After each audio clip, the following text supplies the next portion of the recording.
Hi guys, welcome back to நம்ம channel. Video பிடிச்சிருந்தா ஒரு லைக் பண்ணிட்டு வீடியோ பாருங்க. அப்பதான் வீடியோ போடுறதுக்கு மோட்டிவேஷனா இருக்கும். சரி, வாங்க வீடியோக்குள்ள போலாம். சீன் ஸ்டார்ட் ஆகுது ஒரு ஃபங்கர் வெளியில இருந்து. அங்க இப்போ எல்லா சிவிலியன்ஸும் ஒன்னு சேர ஆரம்பிச்சிருக்காங்க, தன்னைத்தானே காப்பாத்திக்க. அங்க ஒரு ஹோப் வருது. ஒரு பிளேன் அங்க வந்துருச்சு. இந்த பிளேன் சிவிலியன்ஸ காப்பாத்தி ரொம்ப தூரம் கூட்டிட்டு போகுது. பாத்துக்கிட்டே இருக்க அந்த பிளேன்ல கிரவுட் அதிகமாகுது அண்ட் பிளேன் ஃபுல்லாயிடுச்சு. இப்போ அந்த பிளேன்ல வேற யாரையும் கூட்டிட்டு போக முடியாது என கிரவுட் அதிகமாகிச்சுன்னா பிளேன் கிராஷ் ஆக வாய்ப்பிருக்கு. இந்த விஷயத்த புரிய வைக்க சோல்ஜர்ஸ் சிவிலியன்ஸ பிளேன்ல போக விடாம தடுக்க ஆரம்பிக்கிறாங்க.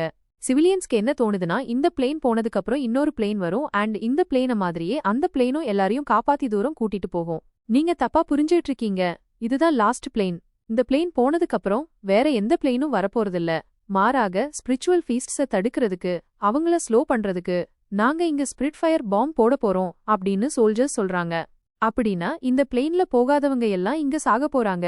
இப்படி சோல்ஜர்ஸ் பேசுறத கேட்டு சிவிலியன்ஸ்க்கு நடுவுல டிஸ்பேர் பரவுது. மக்கள் அவங்க வாழ்கிற ஆசையை இழக்கறாங்க. அடடா, நாங்க இப்பதான் உயிரோட வந்தோம், இப்போ சாக போறோமா? நாங்க எல்லாரும் இங்க செத்தா எங்க குழந்தைங்களோட நிலைமை என்ன ஆகும்? நாங்க இங்கிருந்து உயிரோட போக முடியாதா? இப்படி மக்கள் புலம்புறாங்க. மத்தவங்கள விடுங்க, என் குழந்தைங்களுக்கு கொஞ்சம் இடம் கொடுங்க அப்படின்னு ஒரு பக்கம் சிவிலியன் சோல்ஜர்ஸ சமாதானப்படுத்த ட்ரை பண்ணிட்டு இருக்க அதே நேரத்துல அந்த பாவம் அப்பா தன் பொண்ணுக்கு தைரியம் கொடுத்துட்டு இருந்தாரு. இவங்க 2 பேரும் பிளேன்ல ஏறிட்டாங்க.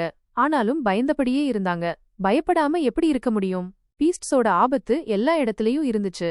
அட, ஒண்ணுமில்ல, நம்ம பிளேன்ல ஏறிட்டோம், நமக்கு எதுவும் ஆகாது, நீ கவலைப்படாத, நம்ம உன் அம்மாவை ஏற்கனவே லாஸ் பண்ணிட்டோம், நம்ம ஒருத்தருக்கு ஒருத்தர் லாஸ் பண்ணிக்க மாட்டோம் அப்படின்னு அந்த அப்பா தன் பொண்ணுக்கு கான்சோல் பண்ணிட்டு இருந்தாரு. ஆனா அந்த பொண்ண மாதிரி நிறைய சின்ன சின்ன பசங்க பிளேன்ல ஏறாம இருந்தாங்க. குழந்தைகள் ஒரு நாட்டோட ஃபியூச்சர், வரப்போற ஒரு நியூ ஜெனரேஷன்.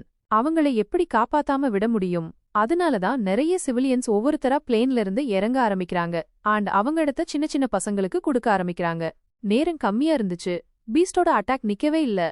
அதனாலதான் பிளேன் கேப்டன் எல்லாரையும் சீக்கிரமா பிளேன்ல ஆன்போர்டாக கமாண்ட் பண்றாரு. அண்ட் அதே நேரத்துல பெரும்பாலான அடல்ட்ஸ் பின்னாடியே தங்கிட்டாங்க. பிளேன்ல இருந்து கீழே இறங்கிட்டாங்க. அவங்கள ஒருத்தர் அந்த பொண்ணோட அப்பாவும் இருந்தார். கண்கலங்கி தன் பொண்ணு பிளேன்ல இருந்து டேக் ஆஃப் ஆகுறத பாத்துக்கிட்டு இருந்தார்.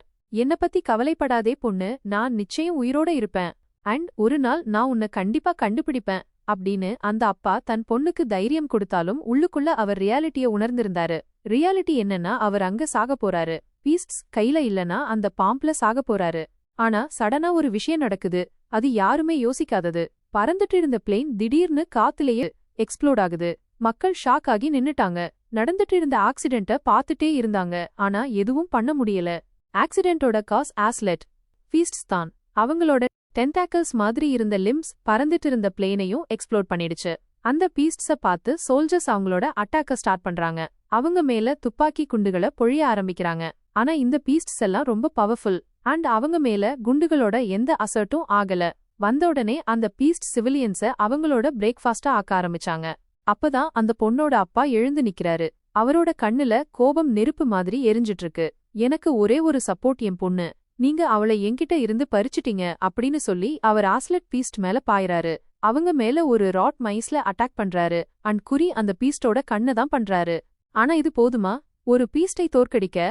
ஒரு தேர்ட் டிரான்ஸ் ஆர்டர் பீஸ்டை தோற்கடிக்க? கண்டிப்பா இல்ல. அந்த சேபர் டூத் பீஸ்ட் இப்போ ரிட்டாலியேட் பண்ணுது அண்ட் அந்த பொண்ணோட அப்பாவ தூர தூக்கி எரிஞ்சிடுது. 4 பக்கமும் இப்போ அவர் விழுந்துட்டாரு. மேல இருந்து இப்போ மிசைல்ஸும் விழ ஆரம்பிச்சிருச்சு.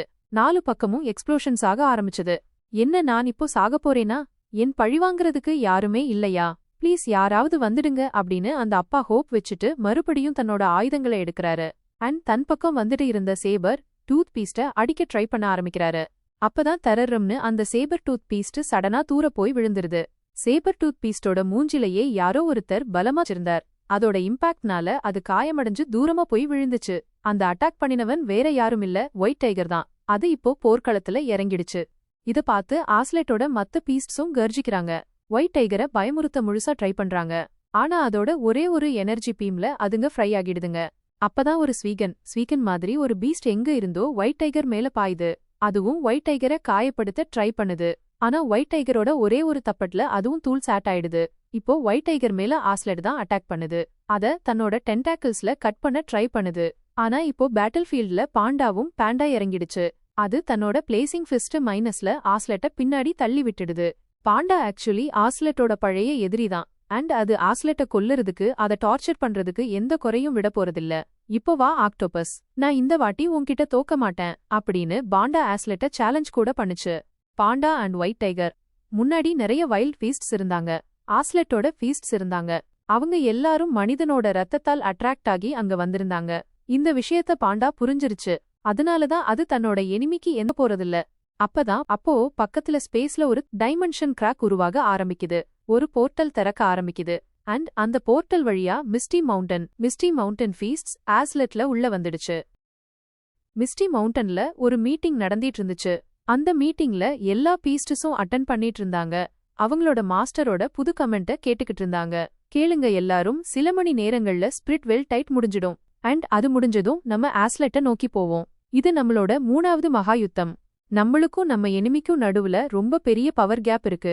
ஆனா நம்ம இந்த வார்ல தோத்துட்டோம்னா நம்ம எல்லாத்தையும் இழந்துடுவோம். நம்ம இந்த ஃபேமிலி, இந்த உலகம் எல்லாம் அழிவு ஆகிடும். நம்ம இந்த வார ஜெயிக்கணும். இந்த வாட்டி நான் என்னோட டைமென்ஷனை திறக்க போறேன். நீங்க எல்லாரும் உங்களோட டைமென்ஷனுக்குள்ள போயிடுங்க. அண்ட் அதே டைமென்ஷன் மூலமா நம்ம ஆஸ்லெட்ட அடைவோம். வாய்ட் இருந்து கிரேட் டிஸ்டன்ஸை கடப்போம். ஆஸ்லெட்ல மாஸ்கர் பேரழிவு பண்ணுவோம். சீன் ஷிஃப்ட் ஆகுது இப்போ ஆஸ்லெட்டோட ஒரு அன்னோன் நகரத்துல கரண்ட் டைம்ல கிங் ஜாவோ நைன் டெயில் ஃபாக்ஸ் கூட ஒரு லாஷ் பக்கத்துல நின்னுட்டு இருந்தார். அந்த லாஷ் வேற யாரும் இல்ல, அந்த பொண்ணோட அப்பாவுடையதுதான். அவர் இப்போ இறந்துட்டார். தன் பொண்ணு பக்கத்துல போய் சேர்ந்துட்டார். ஆக்சுவலா நைன் டெயில் ஃபாக்ஸ் மற்றும் கிங் ஜாவோ எல்லா சிவிலியன்ஸையும் சேஃப் இடத்துக்கு ரீலோகேட் பண்ணிட்டு இருந்தாங்க, டிரான்ஸ்ஃபர் பண்ணிட்டு இருந்தாங்க. தங்கள் மாஸ்டருக்காக ஒரு பேட்டல் கிரவுண்ட் கிரியேட் பண்ணிருந்தாங்க. பாத்துக்கிட்டே இருக்க வானத்துல கிராக் விரிசல் விழ ஆரம்பிக்குது. அண்ட் அந்த கிராக்ல இருந்து gigantic enormous beasts, giant enormous beasts ஆஸ்லெட்ல வந்து சேருது. Kings of and nine tail fox அவங்களோட மாஸ்டர் கூட ஆஸ்லெட்ல வந்து சேர்ந்துட்டாங்க. ஆனா அடுத்து என்ன நடக்க போகுது?